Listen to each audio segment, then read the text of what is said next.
Nah, bagaimana manusia itu menjadi khalifah? Bagaimana manusia ini diciptakan sebagai makhluk yang paling sempurna katanya. Bagaimana peran sempurnanya? Yang jelas adalah peran sempurnanya di mata makhluk yang lain, bukan menurut diri sendiri. Ketika kita berhadapan dengan manusia lain, apakah kita sanggup menyampaikan bahwa kita makhluk paling sempurna? Manusia naif. Yang ngomong manusia paling sempurna adalah makhluk lain, malaikat, jin. Apabila melihat manusia atau hamba Allah yang luar biasa sempurna akhlaknya, karena psikologis ini hubungannya dengan akhlak. Akhlak itu aplikasi bentuk tasawuf, ya. Tasawuf itu bentuk aplikasi daripada manusia itu sendiri. Apa yang dia zikirkan, apa yang dia kerjakan, ibadah yang dia lakukan, puasa yang dia lakukan, bacaan Quran ataupun ayat suci yang dia lantunkan, semua menjadi bentuk karakter dan efeknya adalah bentuk muamalah yang mereka lakukan, baik atau buruk. Ketika inputnya baik, insya Allah keluarnya baik. Ketika manusia itu sendiri mengolah dengan dirinya dengan asupan-asupan yang baik, maka akan keluar dengan akhlak yang baik, insya Allah. Itu akan sejalan. Maka bentuk proses hari ini, kita melakukan zikir atas izin Allah, dimampukan untuk berzikir kepada Allah. Ini adalah proses input masuknya software kepada diri kita, sehingga nanti setelah pulang dari zikir ini, setelah pulang dari majelis ini, ada sesuatu yang membekas. Di mana selama ini kita masih duduk di sini, kita masih sadar kepada Allah, kita masih berkesadaran kepada diri dan kepada Allah, kita masih ingat mati, kita masih khawatir tentang keselamatan kita di akhirat nanti, bekal kita belum banyak dan sebagainya. Artinya kita masih berkesadaran.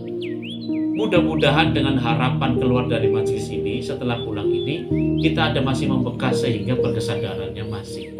Sehingga ketika orang berkesadaran, pasti akan melakukan sesuatu yang diinginkan Allah. Melakukan sesuatu yang sesuai yang Allah inginkan. Atau istilahnya orang-orang yang diridhoi oleh Allah. Semua yang dilakukan dapat ridho dari Allah. Pasti. Kenapa? Karena fa'idza qadaitum as-sholati fadhkurullah. Maka ketika kita sudah melakukan sholat, maka berzikirlah. Berzikir itu bukan hanya mengingat. Mengingat itu mudah, tapi untuk proses kesadaran, karena zikir itu sebenarnya sadar kepada Allah dengan sadar kepada peran dalam dirinya.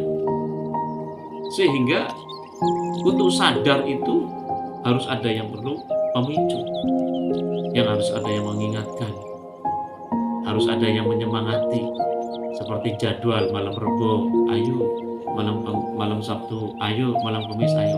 Itu ada bentuk agenda rutin di mana kita ketika mau malas diingatkan dengan jamaah yang lain, ayo ikut zikir, agar terus nyambung kesadarannya. Karena orang yang sudah tidak berkesadaran pasti berbuat yang mungkar. Itu pasti.